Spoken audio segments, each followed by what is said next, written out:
Hey everybody, I'm Megyn Kelly. Welcome to the Megyn Kelly Show. Today, what a treat we have for you. We have got first Mike Waltz. He's the National Security Advisor, and man, does he have a lot on his plate. There is so much happening in the world of foreign policy right now. You've seen in the news, President Trump's getting beaten up by every paper, every left-wing cable operation, news operation, but there's a lot going on, and he's got a lot of immense challenges, and Mike Waltz is a critical piece of his solutions.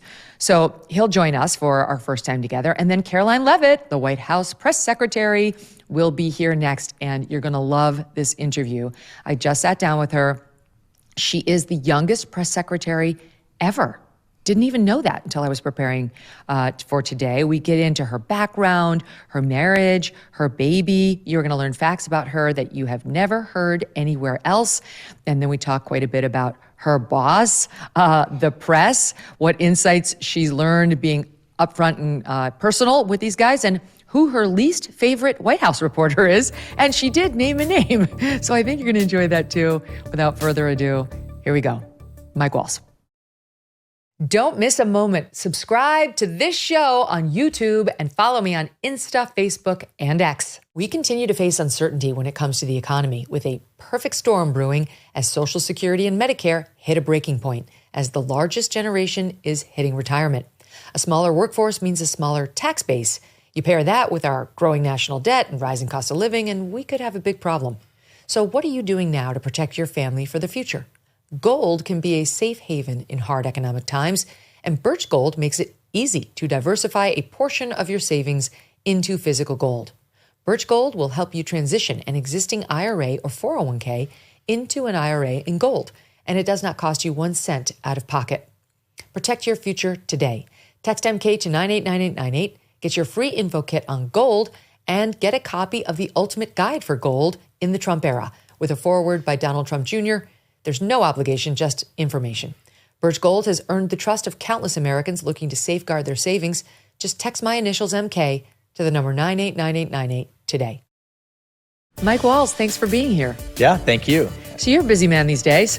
The president's been a little busy these days. We told him a few days ago, Mr. President, we have 4 years, right? right. Right. And you think about just what we've done in the last month. I think we did more in a month than Biden did in all 4 years. On all fronts, domestic, international, and there's economy, a lot happening when it comes to the international situation. I mean, it's like we were just talking before we got started. Oh yeah, then there's China, which hasn't been in the news really in the past couple of weeks. So let's start with what is in the news. Mm-hmm. And today, the dominant story is Ukraine and whether things are deteriorating now between President Trump and Volodymyr Zelensky. There seems to be an escalating slight war of words between the two of them. Zelensky's complaining he wasn't brought in on the negotiation. Right. Trump called him a dictator. Even some Republicans said that went too far. What do you make of it? Well, this notion that he hasn't been consulted, I've just got to push back. It's just not true.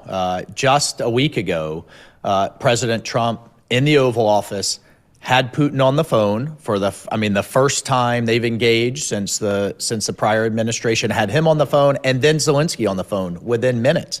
Both of them said only President Trump can bring this war to a conclusion, and you can't get us to a ceasefire and get this war to end if you don't talk to both sides. So it is an age-old kind of approach in diplomacy called shuttle diplomacy. You talk to one side, then you talk to the other. Oh, by the way, we just got to a ceasefire and we see hostages being released in the Middle East. We talked through intermediaries, through the Qataris, through the Egyptians, to Hamas, and then we talked to the Israelis. The United States has taken this position of shuttle diplomacy for quite some time. So people might be frustrated about how it's going, but Trump, just in a very short amount of time, has taken this conversation from endless war, as long as it takes, open-ended, death and destruction, all over Europe, and expanding now with North Korea to, is this war going to end, to it is going to end, and now we can debate about how. Mm-hmm. The reality is it was stuck in what felt like a stalemate, a never-ending standoff between these two countries. And so somebody's going to have to give. The criticism that's coming Trump's way from the right now is you gave up the farm too early. Like their criticism, and you tell me whether it's legit, is that he shouldn't have said NATO's off the table and they're going to have to give up some territory right off the bat, because that should be the end settlement. It shouldn't be where we start. So, but to your point on Zelensky, what has he heard the last 3 years? Blank check, as long as you want. What's the end state? What's the strategy? What does victory look like? It was just completely open-ended. And oh, by the way, what he heard from Biden was the United States really doesn't have a say. You have a say. And now he's hearing something very different. And I think that's difficult to hear, that this is going to end and you need to get to the table. In terms of the criticism, look, we've been dangling NATO membership in front of Ukraine since 2008 for 17 years. And behind the scenes, not everybody in NATO is on board with that. And I don't think the American people are on board with us bringing Ukraine into NATO in the middle of a war, which then obligates U.S. troops to get involved. So what we did, and what Secretary Hegseth did, was state the obvious. Talk to the white elephant in the room. And if we're going to get to the negotiating table with the Russians quickly, I think that needed to be said, and everybody in the room knew it, even though they were kind of aghast and clutching their pearls in Europe. And then the other piece was on the borders. Look, does anyone, and I've asked this of my European counterparts, is anyone willing to go to the microphone and say that we're going to expel every Russian from every inch of Ukrainian soil, including Crimea? Because that's essentially what the 2014 border, pre-2014 border was. No. I mean, it's a statement of reality, and that's the reality that we're living in, whether it's what's going to happen to 1.8 million people living in death and devastation in Gaza. Like, can that really happen for the next 15 years? Or this. I mean, President Trump's very common sense. We're taking these issues head on. And I think no one should be of the notion that somehow he's going to get played by President Putin. That is not going to be the case. He's the deal maker in chief. And, if it weren't for him, we wouldn't even be having these conversations. So if Ukraine gives up some 20% of its territory, what Russia's taken thus far, whatever that rounding number is, and doesn't get into NATO, which I think many people believe would be way too provocative right now to even discuss, or maybe for a long, long time, because that's really what was stirring up Putin's anger in large part even before. What does Russia give? Right? I can see what Ukraine's going to have to give here. Yeah. What does Russia have to give? Well, this is always, just in an objective look at it, going to be some type of territory, particularly after Ukraine's counteroffensive in 2023 failed. And again, we're talking all of Crimea here.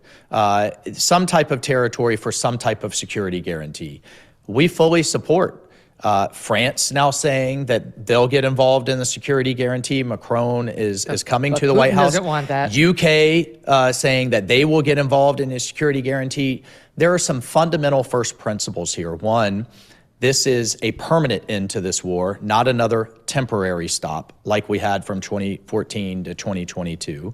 That there will be security guarantees involved for the future of Ukraine, so that we ensure that this doesn't start up again. There will have to be some type of territory concession, and then by Ukraine, I think, or by Putin, because I thought we're on the list of what Putin's going to have to give. by both. So he's going to have to give back some of what he's taken. We can't even get to that conversation unless we engage both sides. No, I get it. Which is what we're doing, I'm not one of right? those people who doesn't think you should be talking. I mean, it's ridiculous. Right? It can't be But settled. that's what we've heard all week. Oh my God, I can't believe you talked to them. But my and then I went to Riyadh with Marco Rubio and others and furthered those discussions. I just don't get, when I took negotiations in law school, yes, shuttle diplomacy was part of what we learned, but the other piece was the best settlements involved both sides giving up a bit. Sure. Everybody should walk away slightly unhappy, or maybe even very unhappy. We just talked about security guarantees that you said right out the bat, Russia's not going to be happy with. And they're going to have to accept And then that. I think the final piece, which is the back and forth with Zelensky this week, is he himself came to New York last September. He's Zelensky, and started talking about critical minerals, partnerships. I mean, that was his idea as part of his victory plan that he proposed, including talking to President Trump about it. So now to act like this came out of the blue, we found a bit puzzling when we personally sent our Treasury Secretary there to say, okay, let's Let's What are do you a deal. offering? And I can't think of any better security guarantee than to be invested with the United States of America. As I said at the press conference with Karoline Leavitt, they have an aluminum plant that could satisfy 100% of the United States imports if that thing was fully operational. Mm-hmm. They have critical minerals like gallium and tritium and vast reserves that could satisfy a third to a half of our import needs if they were at full capacity, if we had an investment mechanism. So, you know, what I've been on the phone all week with President Zelensky's team is saying, you need to see this as growing the pie. And 50% of a much larger pie is better than 100% of what you have now, which has been, you know, essentially devastated or undeveloped. So to be co-invested with us for the long term, I think is a tremendous opportunity for them. And we have to restructure the conversation around our aid.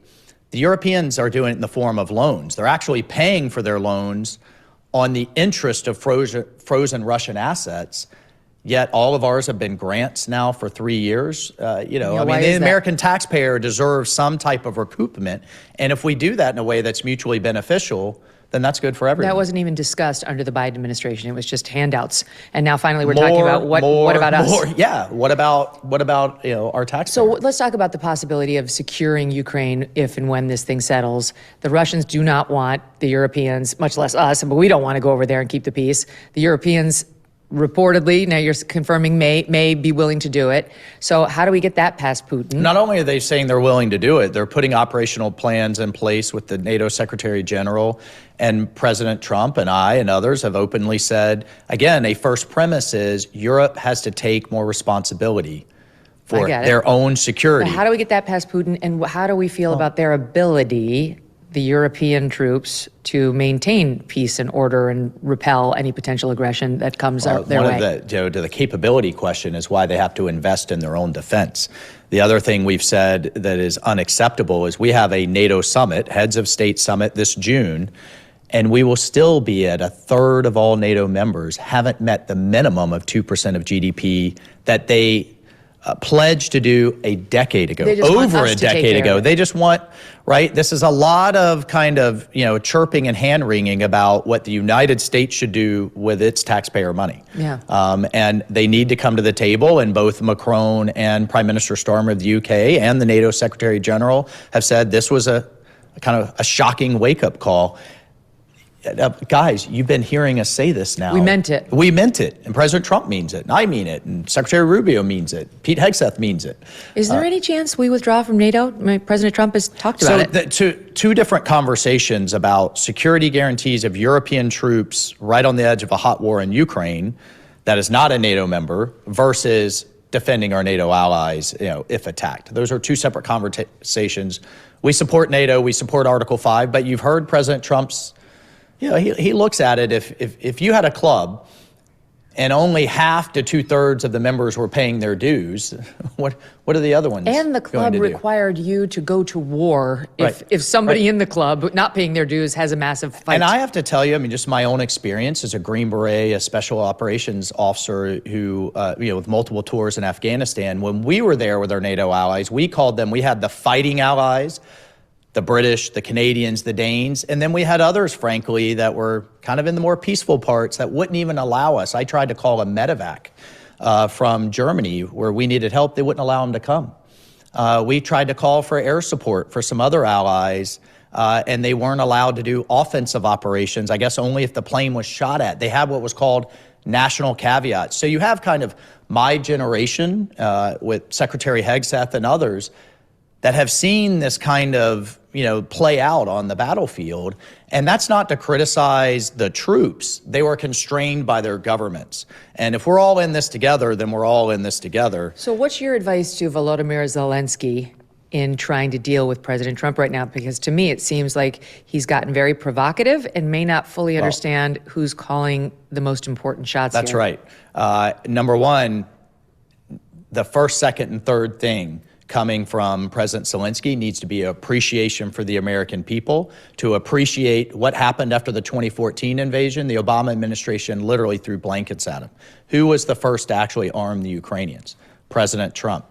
Russia has invaded a neighbor under Bush, under Obama, and under Biden. It did not happen under the first Trump term, and he's going to end it in the second Trump term. So I think just an appreciation for that relationship.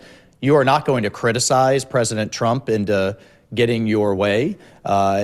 Seen that kind of backfire, I think, pretty spectacularly. But thirdly, appreciate that this is the opportunity that this is to be co-invested long term, to really benefit all sides from the critical the minerals and resources they're blessed to have. Let's view this as an opportunity going forward. Yes, it's like I say to my kids when that I he say, proposed. here's something great. And they say, well, why isn't it this other color? And I say, I think the words you're looking for are thank you. Better said. But yeah. let's spend 1 second on the criticism of what Trump said the other day, and then I want to talk about Israel. Sure.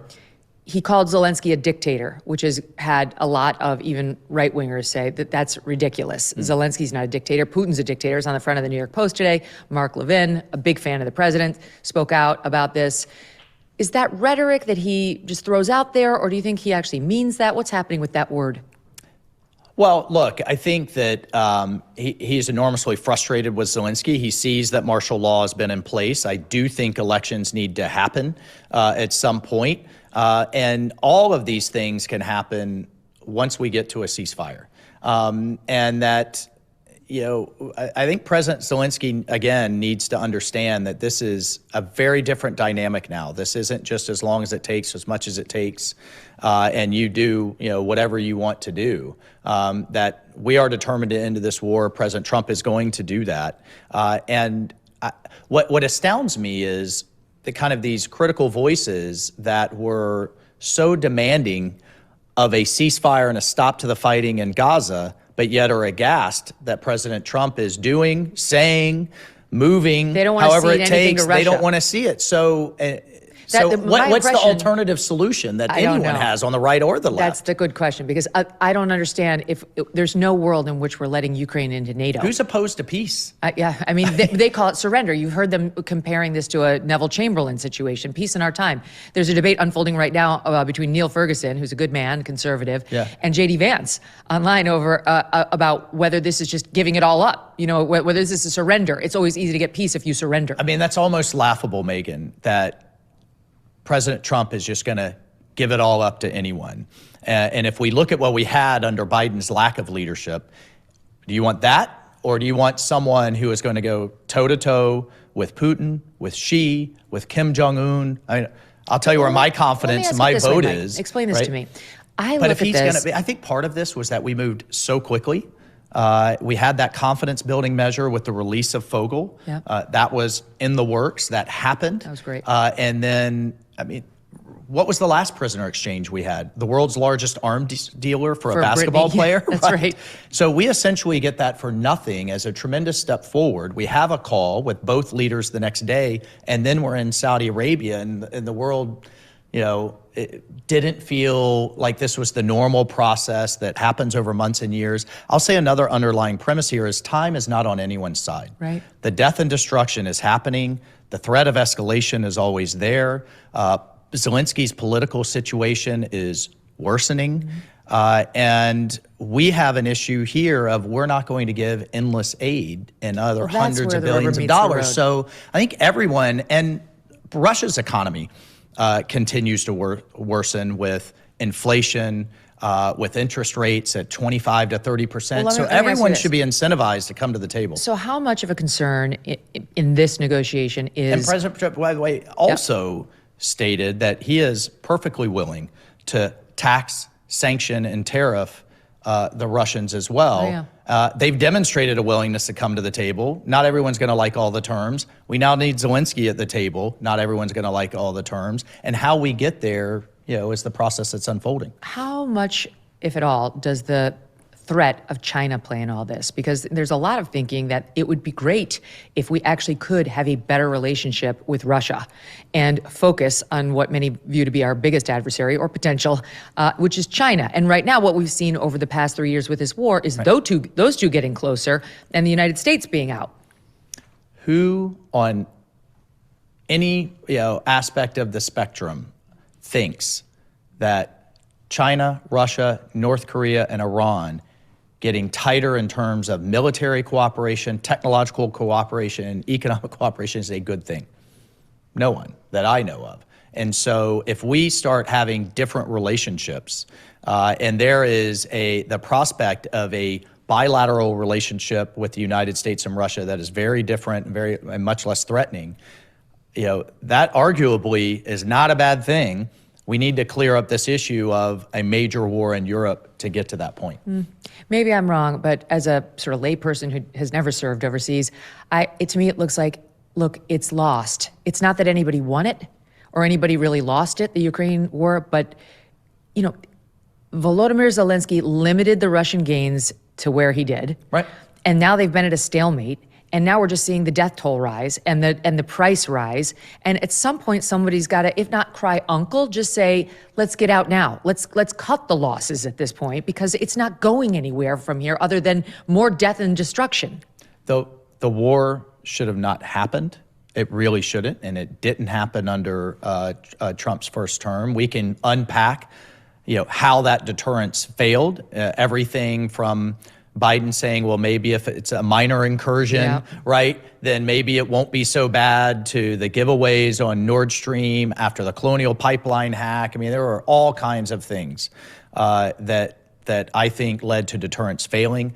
Then we have this incremental, just a little bit here, a little bit there, that essentially drugged this war into a World War I style trench warfare, endless stalemate.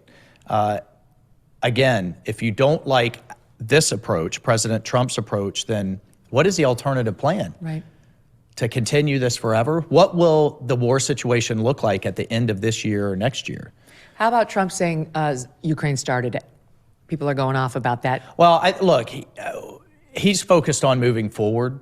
We can, and this came up in the Riyadh talks as well, this kind of long drawn out, and we could go back hundreds, if not over 1,000 years of this side did this, that side did this, 2014, what happened in the Minsk I, Minsk II, and really why I think those talks were a good next step is we kept bringing it, Secretary Rubio, me, and Steve Witkoff, back to, okay, let's move forward. President Trump is ready to move forward. Trump's well aware Putin invaded Ukraine. What's that? Trump is well aware. No, I mean, he said it repeatedly. The left is trying to spin this as though he actually thinks Ukraine actually started it. I'm repeating what he has repeatedly said. Russia invaded a neighbor, Georgia, under Bush. Russia invaded its neighbor, Ukraine, under Biden. And Russia invaded its neighbor under Obama, but not under him. Those are his words. They invaded. Yes. Right? Now, we can get into debate of who provoked who or what have you. What I would say to the left or say to anyone is you can't get both sides to the table in a deal if you're trashing one side or the other publicly. And at the same time, if both aren't willing to come, then we've got all kinds of carrots and sticks and leverage the president's willing to use. Okay, let's talk about Israel.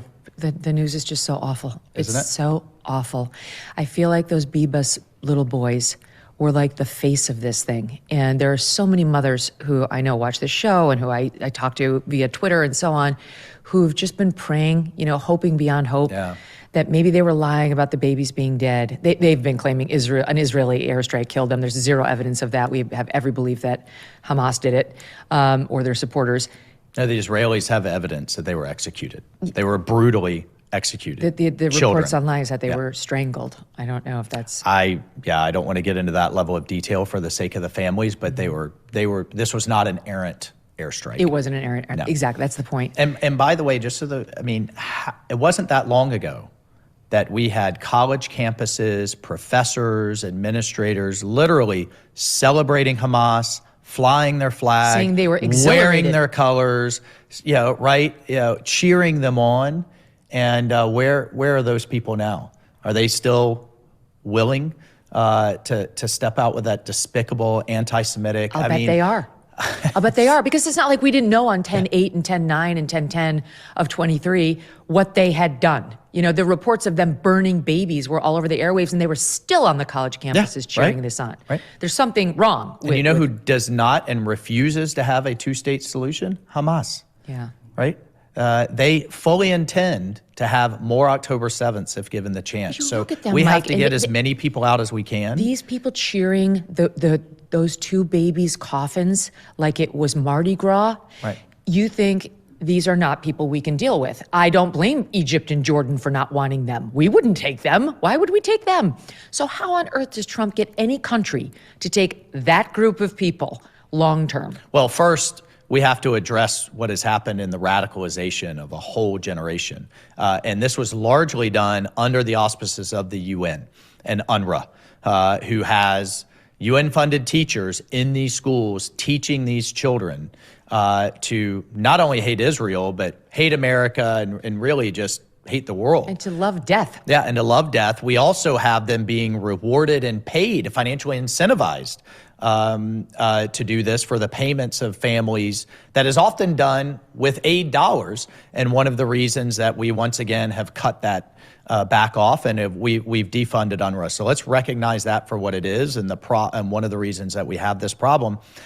Megyn, what President Trump is speaking to is a practical reality. When we, looked at drone footage of Gaza, flying over the miles and miles and miles of just rubble. The place looks like Hiroshima. It has been devastated, coupled with no sewage, no water, unexploded ordnance everywhere, all from a war that Hamas started. But how do you rebuild that place with nearly 2 million people sitting on it? How do they even survive for the 10, 15 years it's going to take? So this is, once again, you don't like this plan of somehow offering these people a better solution, a better life that they've never really been offered. We understand the ideological and emotional attachment to the land, but this is just practicality. And if not the neighbors, then you have countries like Indonesia, you have countries like Malaysia, you have countries like Azerbaijan and others and this isn't mandatory, but it should be voluntary. If they want to leave and the entire world, kind of heart breaks for these people, then let's step up and have real solutions. And what we saw after the visit of King Abdullah of Jordan was the Arab world is pulling people together. They're pulling themselves together and saying, okay, we're going to come to President Trump with an alternative plan. Okay, tell me what happened there, because when Trump was like, Ghazi era, it'll be the Ghazi era. We're going to send them to Egypt and Jordan. We're going to rebuild it. It's going to be beautiful. Beirut was called the Paris of the Mediterranean. Alan Dershowitz, who's been going there for 60 years, is saying it was like Singapore. Could have been I'll tell you a totally what happened. He situation. said, listen, so we're going to invest billions of dollars. The United States will somehow be a part of it. How do we prevent this insanity from happening all over again? Mm-hmm. So say you shift these people around, you clear the rubble, you invest billions to rebuild, and another October 7th happens, and here we are. They're very determined to kill Jews. We've been hearing the same old talking points for 70 years.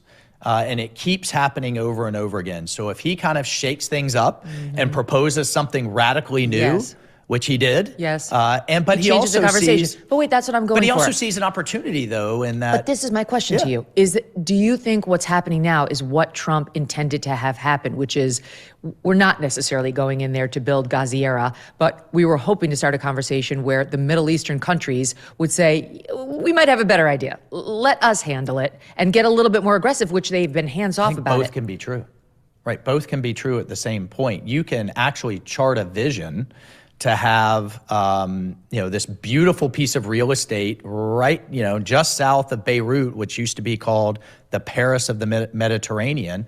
If we clear up the security situation, we get the international community to actually fund the rebuilding.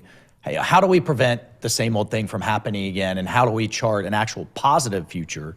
And perhaps that has to kind of break some historic China. That's okay. Mm-hmm. Come back with a different plan. And that's what people are doing. Mm. So does this thing go forward into phase 2 of the ceasefire? Because it turns out that Hamas did not return at least one of the bodies that they said they were going to, the mother of those 2 babies. Right. It was a different corpse. I mean, it's just sick. Those literally those conversations. I'll see Bibi's national security advisor Monday. Now Ambassador Witkoff is talking to them today. I mean, this is a moving, fluid, hour-by-hour situation.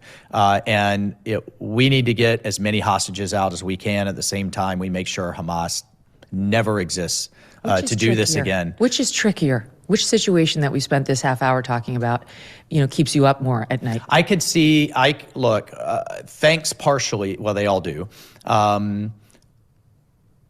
Europe is going to be harder. I mean, that is a tough situation. And the president has said this as well. Iran is on its back foot. We have a historic opportunity in Lebanon now with our own government, Christian Arab-led government. We have the fall of Assad, the decimation of Hezbollah. We have a tremendous opportunity in the Middle East. We have to make sure that this never happens again to Israel, and we will always stand with them. But we can see that pathway to get back to where we were the first term, which was the Abraham Accords. And the more we get back to talking about data centers and fiber and infrastructure and those conversations that become bigger, these historic animosities become smaller and smaller. That pathway is going to happen. We just started this, first step of a process of bringing the war in Europe to an end and charting that future. We've seen the introduction of American leadership in the Western Hemisphere again, and that's from the Arctic all the way down to the border, down and taking on the cartels to the Panama Canal. The Arctic, also known as our 51st state. And also known as Greenland. Right. It's a combo. They could be 51 and 52. The reality is the Danish government has treated Greenland like kind of a backwater. They don't have the defense assets over there. We see Russian icebreakers. We see the Chinese trying to get a hold of critical minerals. We see now shipping and fishing and other things happening to the north of our neighbor in Canada. By the way, Canada's near the last in terms of defense spending itself. Again, what a shock. Shocker. Trudeau came to the dinner and said, no, we're on a pathway to get to the minimum 2% 10 years from now. That was a commitment they made 10 years ago. Yeah. So it's unacceptable. And we also see Panama moving away from China. I've heard general after general when I was in Congress and admiral come to the table and pound the table about China in the Western Hemisphere in our food, energy, ports, and now within a month, we have the country overseeing the Panama Canal saying, we're coming back to the United States, we're moving away from China. 1 month. Mm-hmm. So all of this is in train. It's moving in the right direction. It's all moving in the right direction. We did again. Overnight. We told the president we have 4 years. He said, no, we don't. We're doing it right now. Maybe for 100 days at least. Yeah, right. Thank you so much, Mike, for being here. My pleasure. Yeah, thanks for serving too.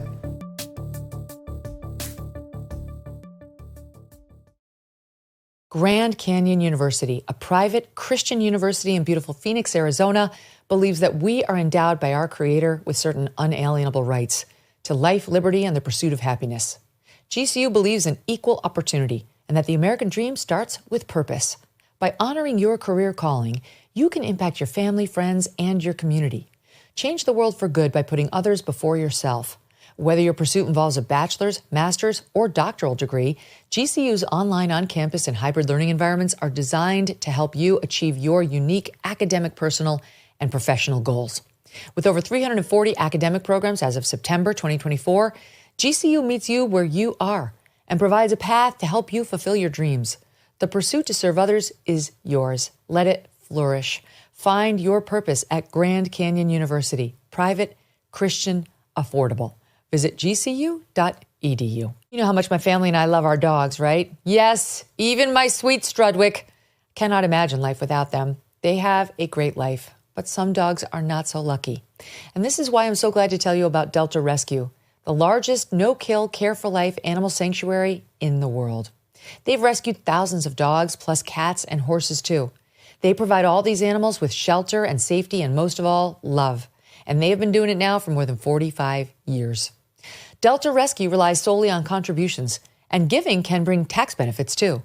Speak with your estate planner about how you can grow your estate while helping animals in need, and check out the estate planning tab on their website to learn more.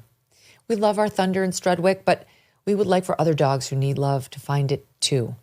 Visit deltarescue.org today to learn more. That's deltarescue.org. Karoline, I'm so happy you are here. I'm so happy to be here. How are you? I'm good. Are you exhausted yet? A little, yeah. No, I'm exhilarated. It's exhausting, but exhilarating all at the same time. Tell me everything. Do you love it? Is it what is it? How is it? I love my job. Absolutely love it. I wake up every day and I feel very blessed to go through the gates of the White House.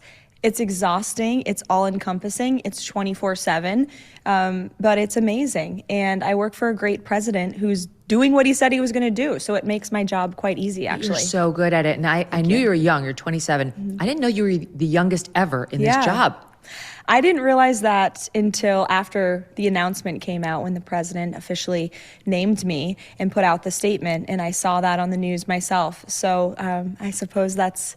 You were born to do it. How were you born to do it? Tell us about your background. Sure. I was raised in a family that was not political at all. Business family, small business. We owned an ice cream stand and a used truck shop that my family still runs up in New Hampshire, which is where I was born and raised. And the fact that I grew up in New Hampshire, it kind of opened my eyes to politics, obviously being the first in the nation primary state. But I went to school on a softball scholarship. I was an athlete my whole life. And when I went to college, St. Ansem College, to play softball. We always go there. It's a very politically active school. And I realized, wow, I loved news and media and politics. And I was fascinated by it all. And I kind of threw myself into all of these different opportunities on campus. And then one thing led to the next, and here we are. So you interned for Trump 1.0? Yes. For the White House? I did. While you were in college? Yes. Wow. Yes. What happened there? So 2016 was the first election I was eligible to vote in. Voted for Donald Trump in the New Hampshire primary and, of course, in the general election. And I applied for an internship. A student who was a few years older than me, who's actually a producer for ABC at the White House now, was a fellow student, and she was an intern under Obama. And I remember hearing her talk about it in class one day, and I thought, that's fascinating. I want to be an intern for Donald Trump. So I literally went on whitehouse.gov and applied for the internship, and they chose me. So I don't know why, but they did. College-age student from New Hampshire, which isn't the reddest of states, and a non-political family, wind up voting Trump in 16, not like voting for him this time around. Yeah. So I wrote 2 editorials in the St. Ansem Crier, our school newspaper, and one of the titles of one of the editorials was "Why Donald Trump Just Keeps on Winning."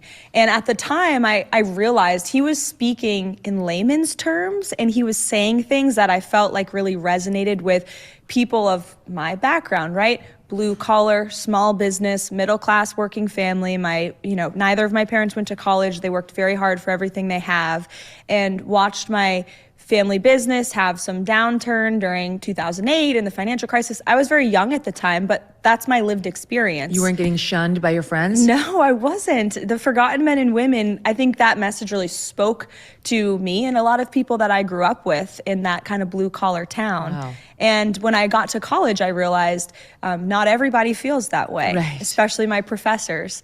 And it really propelled me to just use my voice and dive into politics. How so? Because people ask that all the time. Yeah. Do I tell my college student to fight openly for his or her beliefs, or do I have them go along to get the A's, get into the best law school, med school, business school by playing the game until you have more liberty? Yeah. Where do you fall?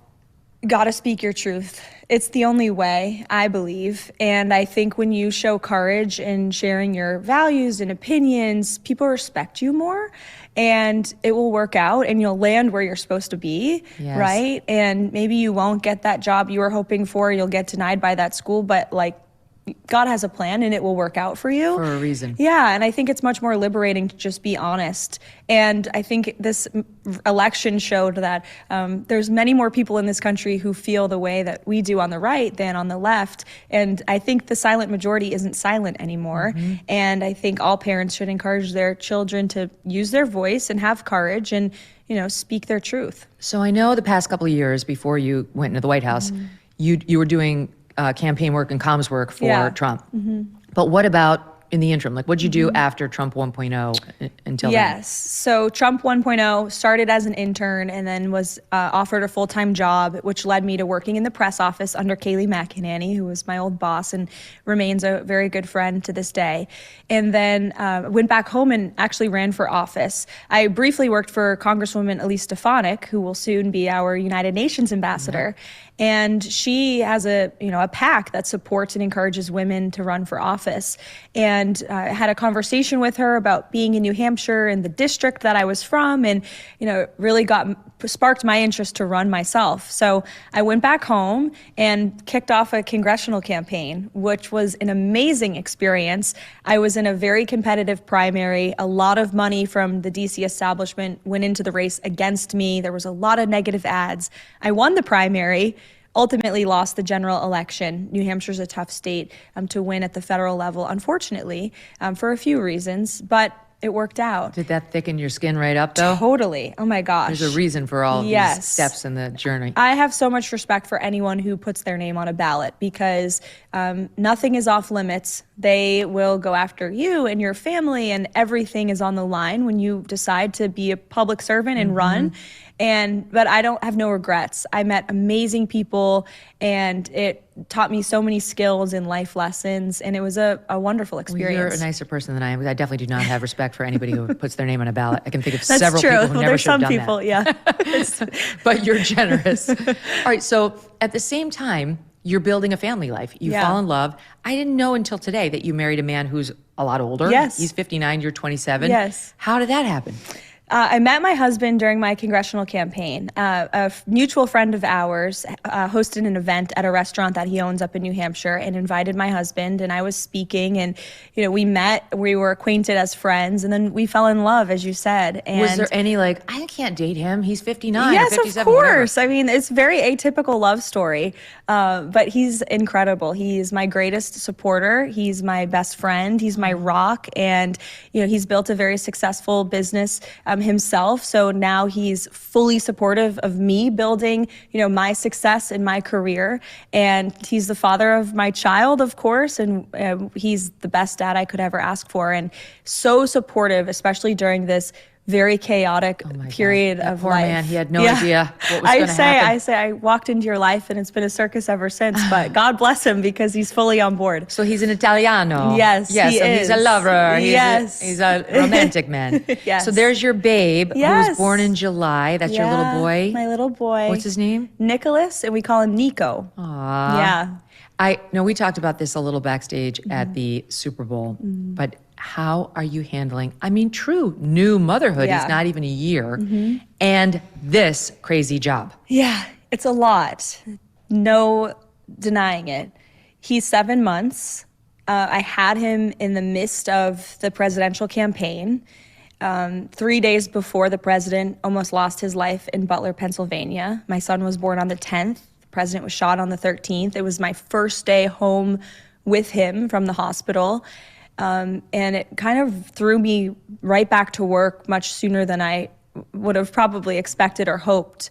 But becoming a mother in the midst of this very chaotic political world that I work in has been the best thing I could have ever imagined because it gives you great perspective and it humbles you. And my son doesn't give a crap about my job. No. He just wants me to come home and snuggle and play toys and be present. So it's, a difficult balance to prioritize being good at my job and being good as a mother, but I just try to prioritize my time and carve out that time when I can. And I'm so grateful to have the support system I do. A great husband who can be very present with our child, and then of course a wonderful mother and father and friends who chip in when I need them. Your parents must be so proud of you. I think so. You I gave hope him so. a grandchild and access to President Trump in the same year. My mom actually was in town this week to help with our baby because my husband had some work things to attend to, and she came to my briefing yesterday. She was in the room. I was like, "Are you sure you want to go in?" Did she get annoyed by pesky reporters being Well, rude? I brought in some backup yesterday. I brought in my colleague Waltz and Steven and Kevin. So a lot of the questions were for them. So I asked her after, I said, how was it? She was like, thank God all the questions weren't to you today. I would have been dying in there. So she enjoyed it very much. That's my Nana, who died at 101. She was in her elderly years, not that able to like get out and around. So if I had a important court argument that was on tape, I would show it to her, and she would get so mad at the judges. She didn't think that they should be allowed to ask me any questions. She didn't like opposing counsel. Why is he saying that about you? They don't totally get it. It's a motherly bias that we have for our babies. All right, so you are balancing with the baby. Can I just ask you one other question on that? Because we talk about it all the time, especially on the right. And I, too, am a working mom and always have been. I've been a professional woman since I graduated from college or law school. But now there's, I think, a good thing, which is like the restoration of valuing so-called traditional, moms, and that's great. The women who take care of their kids full time, most of my best friends are doing exactly that.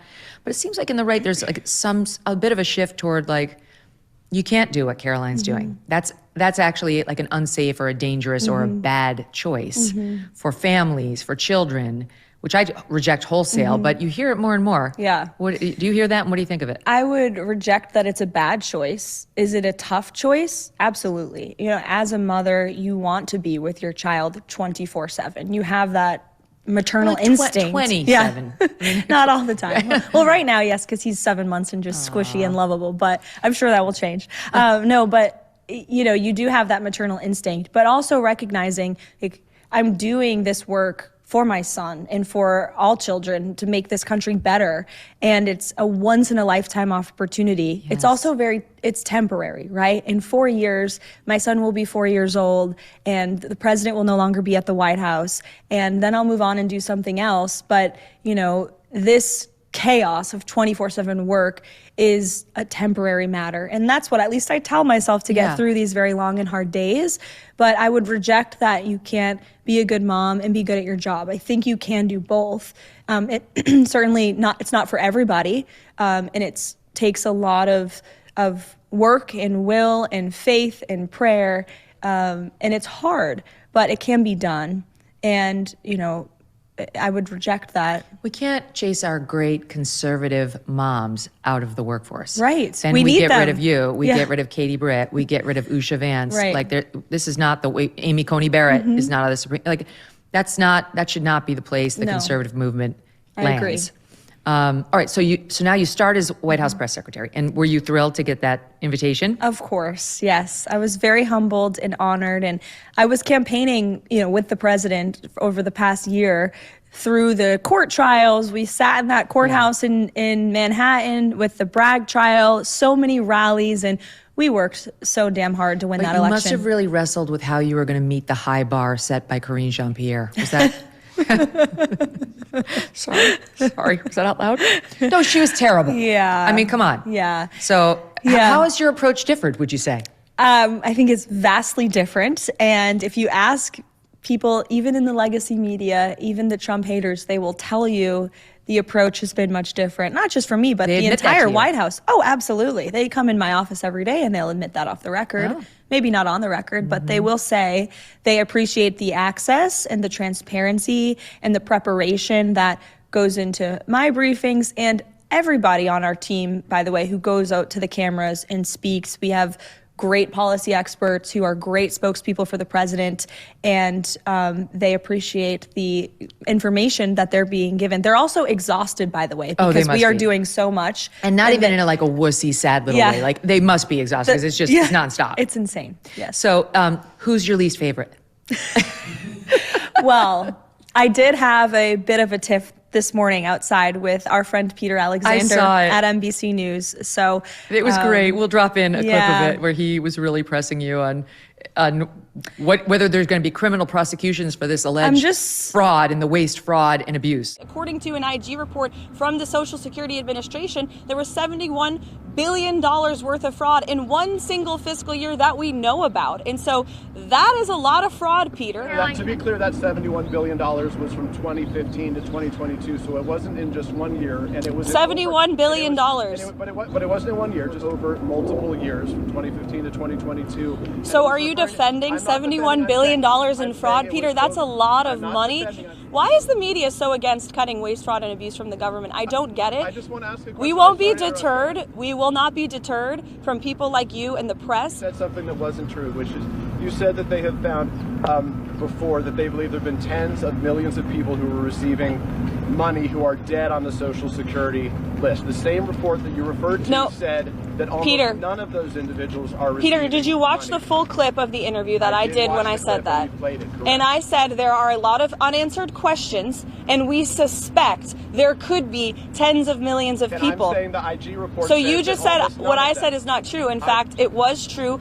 That's a suspicion that this administration has, and we're committed to finding out the truth. It perplexes me and also infuriates me why the media continues to make excuses for our government spending billions and billions of dollars in wasteful money. Right. Maybe they don't mind, but I know there's millions of people watching that do mind. So we're going to keep doing what we're doing with Doge. It was a pretty incredible exchange where it was like 71 billion has been spent on fraudulent payments, and he's like, "Oh, but that was over many years." Well, Does it you're matter? like, hello?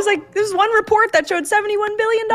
What are you talking about? Eyes on the ball. Yeah, exactly. All right, so that's good. I'm glad to hear the NBC guy's out. Good choice. Sorry, Peter. How do you prepare? Because you can't know everything, No. and you could get asked anything. And unlike Karine Jean-Pierre, you're not out there reading and furiously flipping through your tabs to try to find an answer somebody else has written for you. Yeah. So how are you preparing? So I did prepare a binder for the first briefing.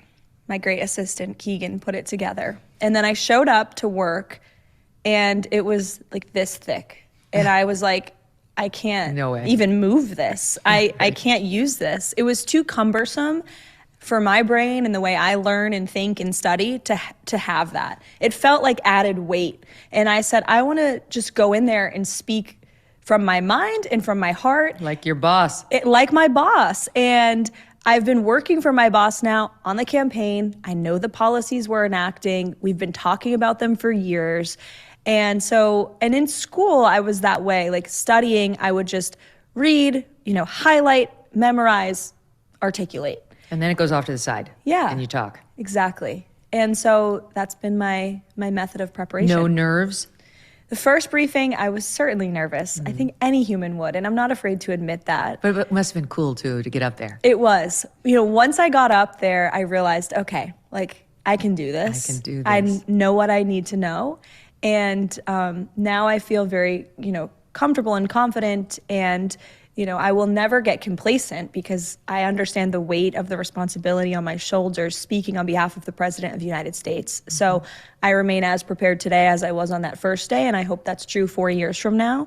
And we have amazing people in that building who are so smart and know everything about every topic, and I rely on them.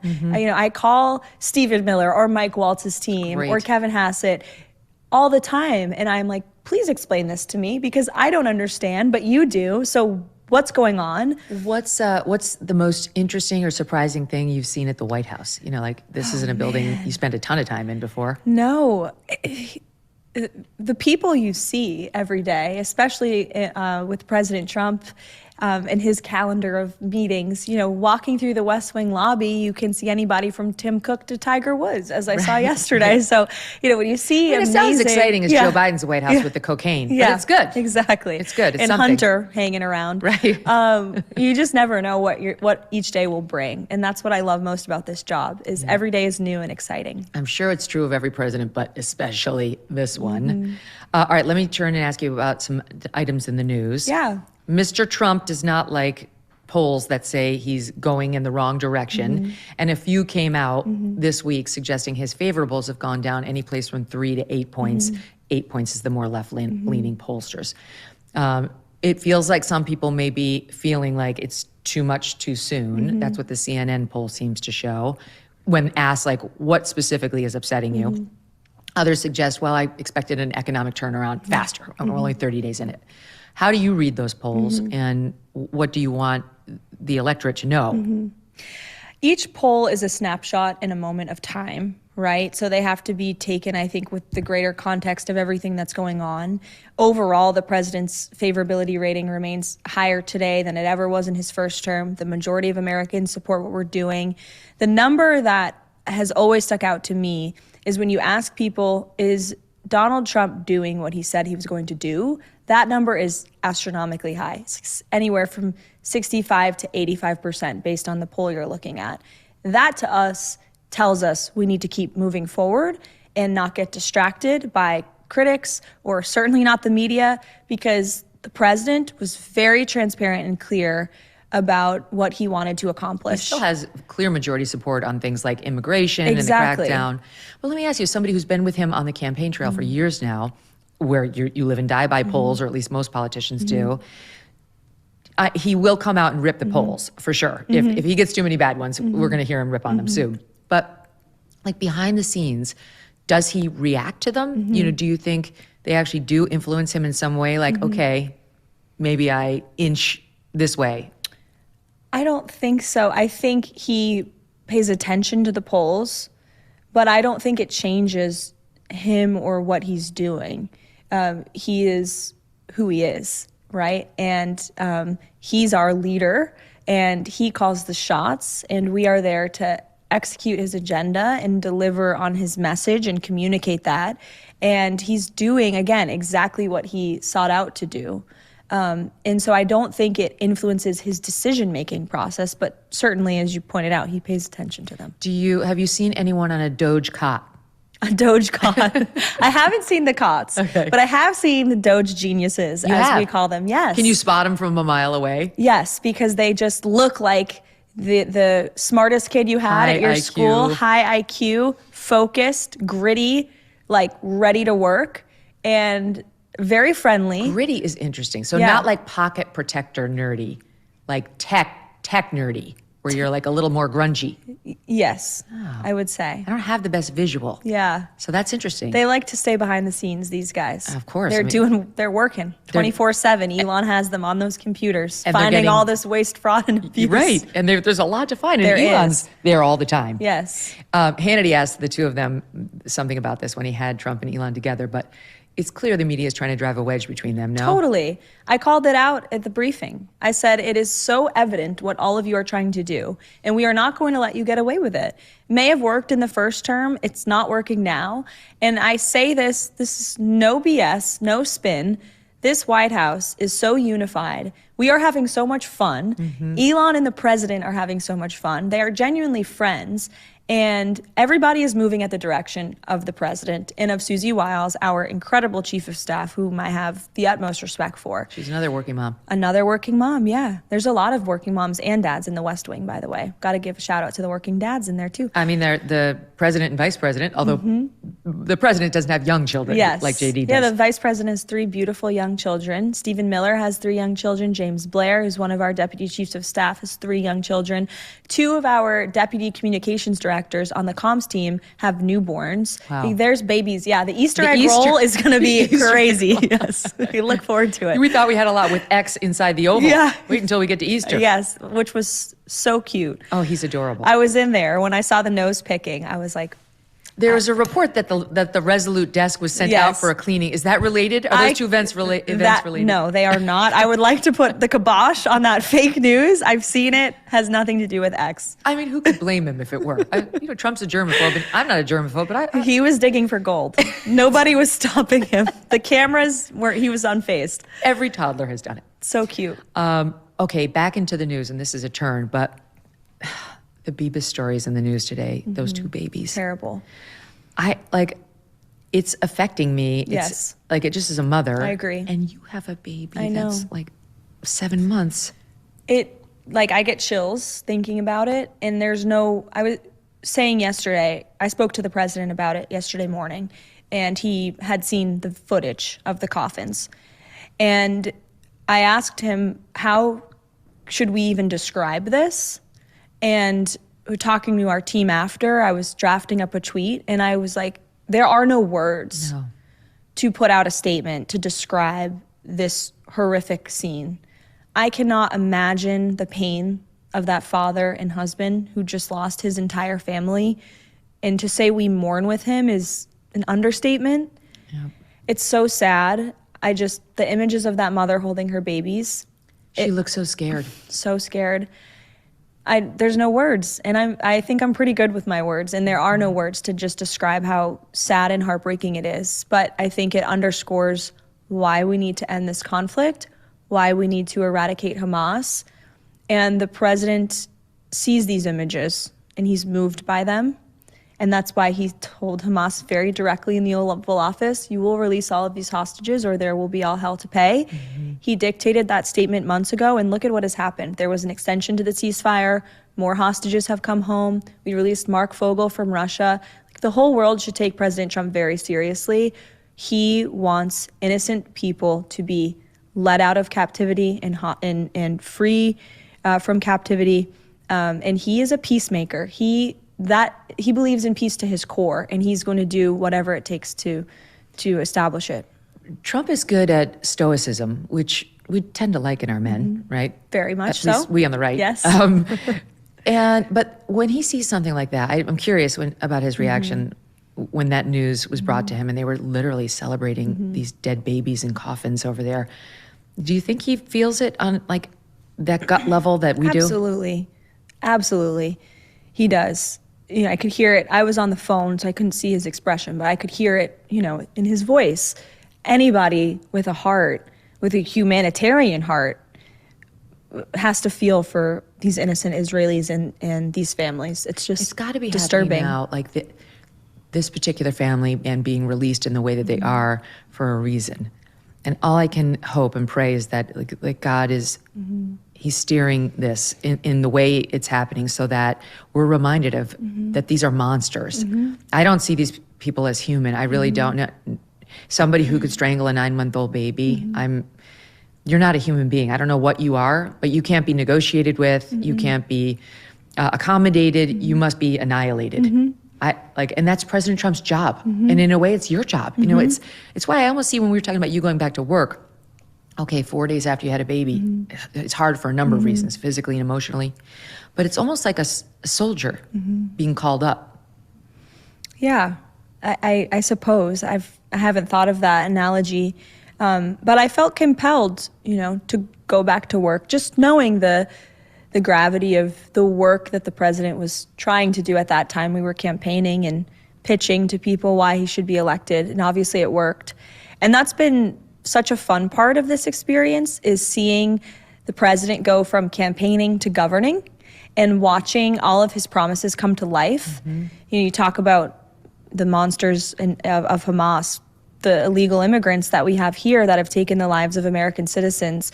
I was at the rally in Georgia when a few days after Laken Riley was killed. And Laken's mother was backstage with the president and met him for the first time, and I witnessed that encounter. And God bless that woman. Yeah.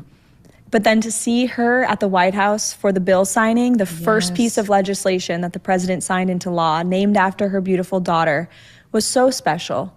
And she was there teary-eyed saying, President Trump is a man of his word. To see that come to life and to see the president fulfill these promises like the that mom are of Mark Fogel. Exactly. The guy the Russians 95-year-old mother. The president met her in Butler.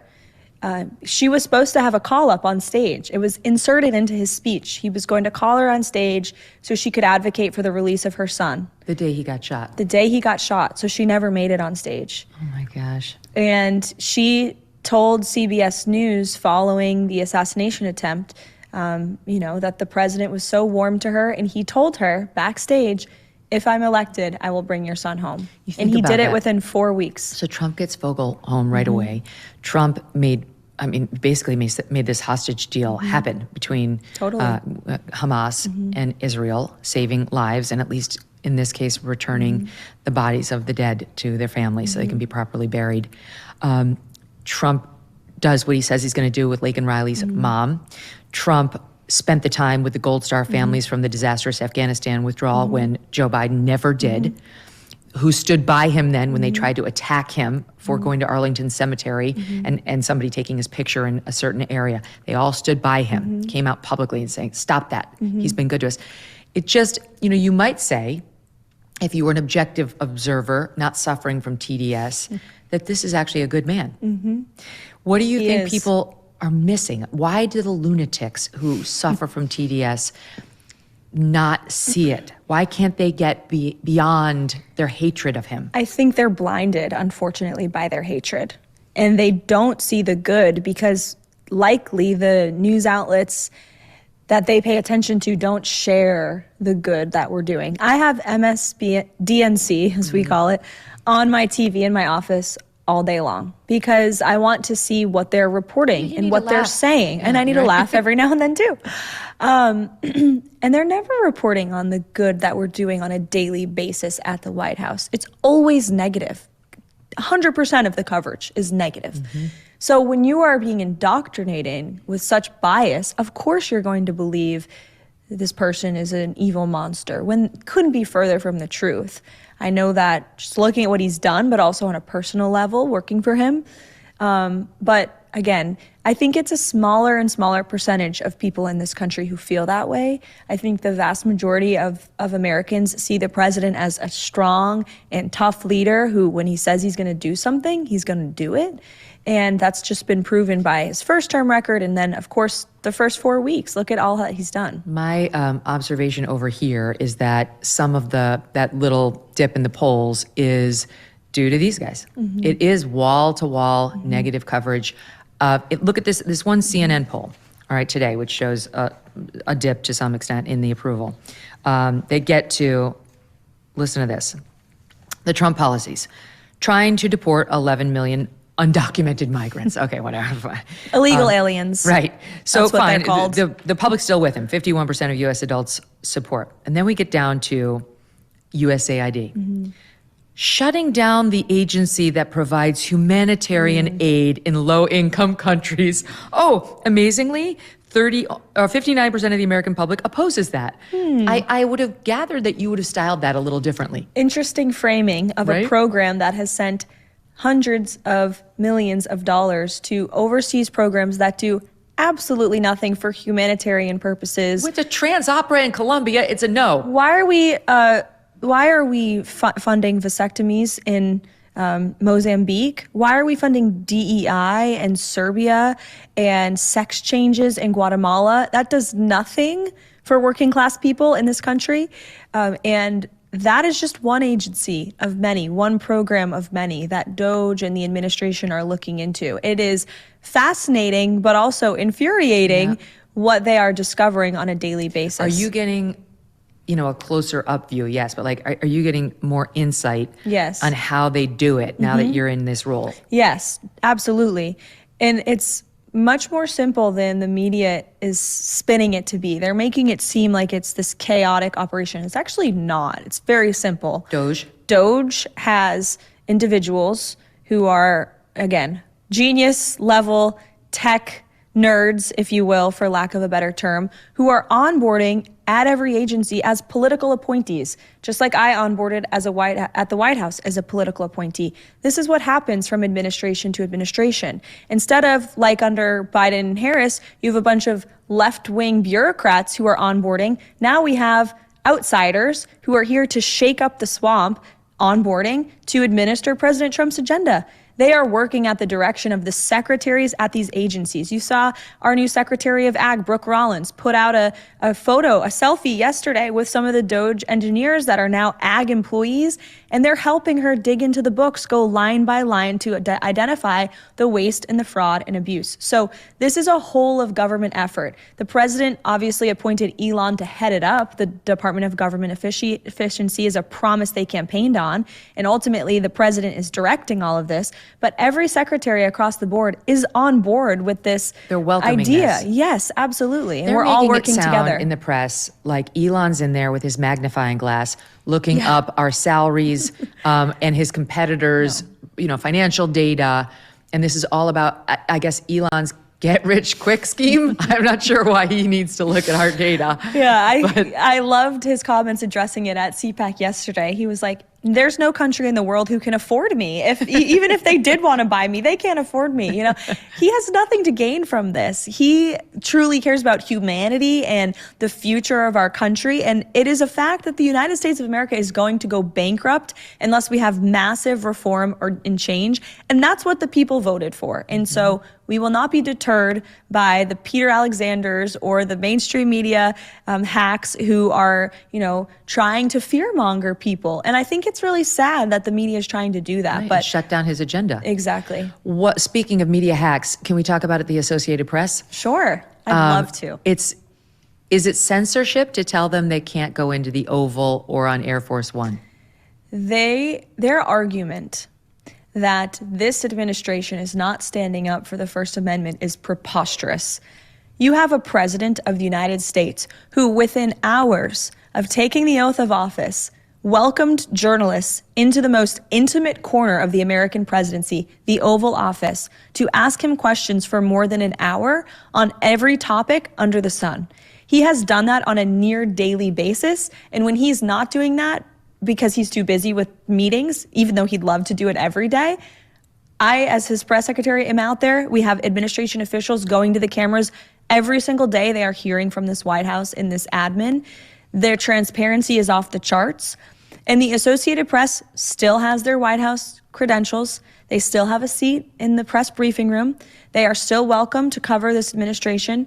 But nobody has a right to enter the Oval Office. It is a privilege to cover the United States. And I said it in my first briefing. We are going to hold people accountable that push lies. And the president believes deeply that American news outlets should be reporting the truth about the Gulf of America. And that's not all with the Associated Press's style book. No. Oh, no. I mean, don't get me started. They don't even want to call women mothers. They want to call us birthing people.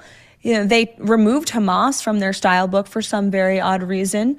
I have a whole list. It's actually in my purse. I carry it around with me as a souvenir everywhere of all of the crazy things in the AP style book. So look, they are welcome to cover this White House. And there are hundreds of outlets on that campus who show up every day in good faith to cover this administration with accuracy and truthfulness, that don't have the privilege of being in the Oval Office every single day because they're not the AP. Well, guess what? We're going to start giving those media outlets a seat at the table. They deserve to be in front of the Resolute desk asking the President of the United States questions. What gives the AP greater privilege than? No, nothing should. Nothing. If they would behave the way they behaved 50 years ago, maybe they would still have their seat.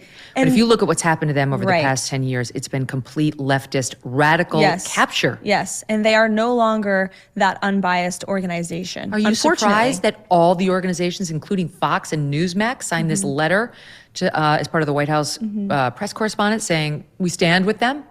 It was a little surprising, some of the names on the list, but doesn't faze us. Again, there are thousands of reporters across the country who will fly to Washington, D.C. to cover this president in a minute. And they Amazingly, just did. AP, I can cover President Trump just fine from my desk in Exactly. Connecticut. You'll be okay, you sweethearts. can get the pool reports. We'll send them to you. You can get the pool feed. Somehow I've managed. Yeah, exactly. And like I said, we just had a local media row. We had a bunch of outlets come to Washington, local radio stations, local TV. They were so honored to be and grateful for the opportunity. And they're covering the White House with honesty and transparency. And they reached 60 million people across the country, across the heartland. So James Rosen, we'll get our message out just fine without the Associated Press in the Oval Office. Asked one question of President Biden about his mental health. And he did not get called on or offered a question for the next 18 months. That's true. No one had a problem with that. No one was saying, we stand with James Rosen. What you're doing is wrong. You're effectively freezing him out of the briefing room by doing this. Or of the Fox News reporters, Peter Doocy and Jackie Heinrich, who didn't get questions for, I believe it was 12 weeks from the previous press secretary. And we are still welcoming the legacy media into that room. And you'll take questions from the AP? We took 4 questions from Caitlin Collins yesterday. I mean, we take questions from everybody. We're not afraid of that because we have truth and facts and statistics on our side. But the legacy media doesn't deserve this superior access. There's many other outlets who have far greater reach. like this Megyn Kelly show. I'm sure you have many more viewers than MSNBC will tonight. 100%. Yeah. I mean, to quote Trump about Rosie O'Donnell on the AP, they're a bunch of losers, and they've been losers for a long time. That's the truth. Sorry.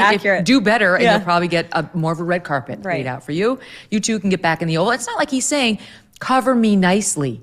He knows they're not going to do that. Right. He's saying, I'm the president. I renamed this thing. You accept name changes like that when it presents some woke ideology. Exactly. This isn't an affront to me and my administration. No doubt. So maybe I'm in the wilderness on it, but I'm Team Trump on that one, you. not Team White House press corps. Karoline, good luck with everything. Thank you. Thanks so for fun having me. watching It's you. good to see you, Megyn. Yeah, likewise. Thank you. More to come. She was amazing, right? There's what a pair we have in those two. So lucky that they're willing to serve. Okay, before we go, I want to tell you that this episode is coming out a little late today because I came down to D.C.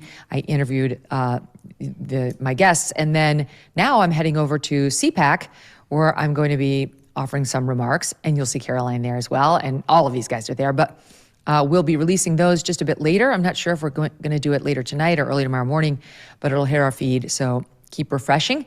And thanks to all of you for not only tuning into the Megyn Kelly Show this week, but also our new AM update.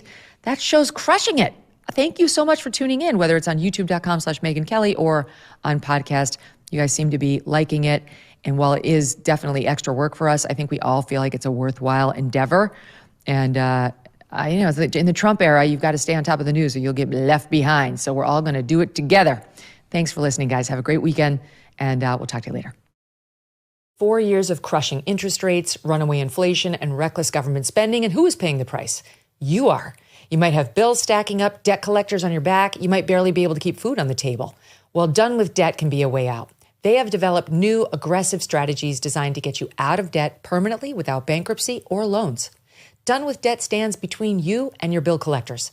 They can go head-to-head with creditors, getting balances reduced, interest rates slashed, and penalties stopped.